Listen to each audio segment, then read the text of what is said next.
compared to this one. Go up and touch it, and then you'll feel it better. See how this one's pointy? Yeah. The buds are pointy? Yeah. These buds are round? Yeah. This is a red maple. They have round buds. Sugar maples have pointy buds. Oh. Sometimes they're hard to tell when they don't have leaves. When they have leaves, they're really easy to tell because the leaves don't look very similar. But in the summer, in the winter, you can tell because these have round buds. These have pointy buds. Sugar maple has pointy buds. So sugar maple also, they don't separate opposite of each other. Yeah, they do. They do. They just that you've lost them. This one's another one. Oh, okay. This is a better example. Right. So That this one's does been as well. molested. It's been what? Beat up. Beat up. Ah, okay. This one is really, really very classic. Nice pointy buds. Opposite buds coming off that branch. The other way you can tell is the bark. Red maple has the bark exfoliates in plaques. Whereas a sugar maple, when this gets old, it's going to exfoliate peeling like this. So when they get bark on them, they're pretty easy to tell. When they're at this age, it's just these pointy buds. Cool. Yeah. I learned something. Me too. Also, red maple, when you look up there, it's just about ready to bloom. They have a pinkish red bloom. Sugar maple has kind of a silvery, little bit greenish. Flowers are different. Maple flowers are not something you'd probably take home to your mom, but they definitely have color to them. And are they good for pollinators? I think they're wind pollinated, so I don't think they'd be great for attracting bugs. Mm-hmm. But birds eat them. Yeah, birds eat the buds. Porcupines eat the buds. You? I may. So what's this?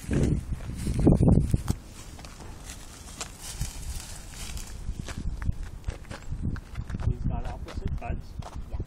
It's a sugar maple. That's it. Seems out there. It's got round buds. Oh, it's not. Red.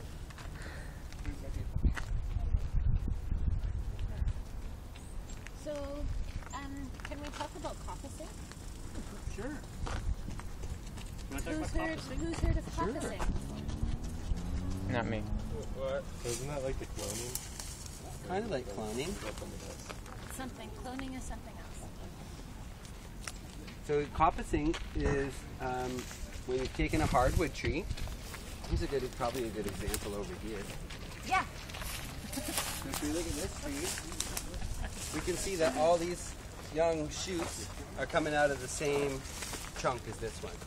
And it could have been in the distant past that both of these are coming from the same root system. They probably are, an intertwined root system, but they may not have started as separate plants. It may have started as a larger tree that lived its life, died, fell over, and its root system still stayed alive, and it shot up new shoots, much like this. And these are the ones that survived and grew up nice and tall. So coppicing is something that people have utilized in Northern Europe, probably all over the world actually. But we see a lot of examples of it in England, where they'll chop this tree down and this one down, and because it's this hardwood style type, it's a hardwood, it'll shoot up these new shoots again, and they'll utilize them in a cycle. So if they want to use branches this big, they'll go through the forest, snipping off little bits of branches this big, and they'll use them for whatever that would be, fencing or this kind of stuff, broom handles or something. And then if they need something this big, maybe it's a little bit more towards larger fencing, more industrial kind of, or bigger sort of thing. And then something like this would be a longer cycle. So there's a bunch of different plants you can use for coppicing. Yeah. So wait, so you'd cut down that tree and then plant like other bits of trees like around it? No, this is the thing. Is the beauty of coppicing is that when you cut down the tree, the root system, like this is only half the tree, right? The other half's under the ground. So it's this crazy, amazing root system that's taken I don't know, 30 years if the tree was this big to establish itself. Whereas in England and some of these other places in the world where they've coppiced, what's happened is because they've continued to cut this tree down, the root system stays. They cut the next one down 30 years later, the root system stays. They keep going and going and going.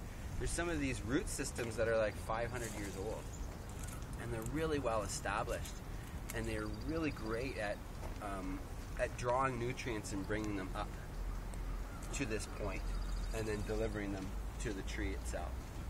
So if you're to rip out all these roots and just plant a new plant, it has to grow and establish that whole root system all over again.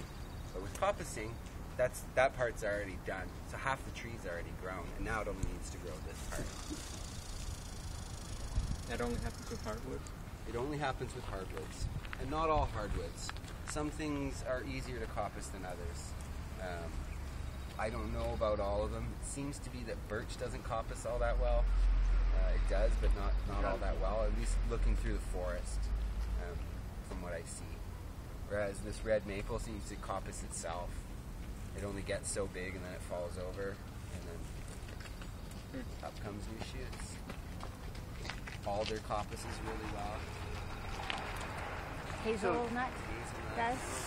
So if you wanted, like in a lot of parts of the world, they burn wood for fuel, and this would be a really nice piece of wood to burn for fuel. So you can get wood that grows this fast from a coppice tree in probably 5 years, whereas if you planted a seed, it would probably take 10 years. So you'd get 20 or 30 pieces of wood. It would make lots of firewood in 5 years, rather than having to plant 20 or 30 trees to get the same amount of firewood. So when we talk about like future rising energy costs and like figuring out ways to heat our homes and whether we need to cut down the forest in order to keep our cities warm, one thing is that our cities are poorly designed, or most of the housing stock in our cities are not super well designed, so they take a lot of heat, or take a lot of energy to heat the house up. You know, they're not built all passive solar smart. But in the future, when we're talking about heating our homes, I think that coppicing is one of those things that we'll want to know about. Because in little urban landscapes, we can still grow quite a bit.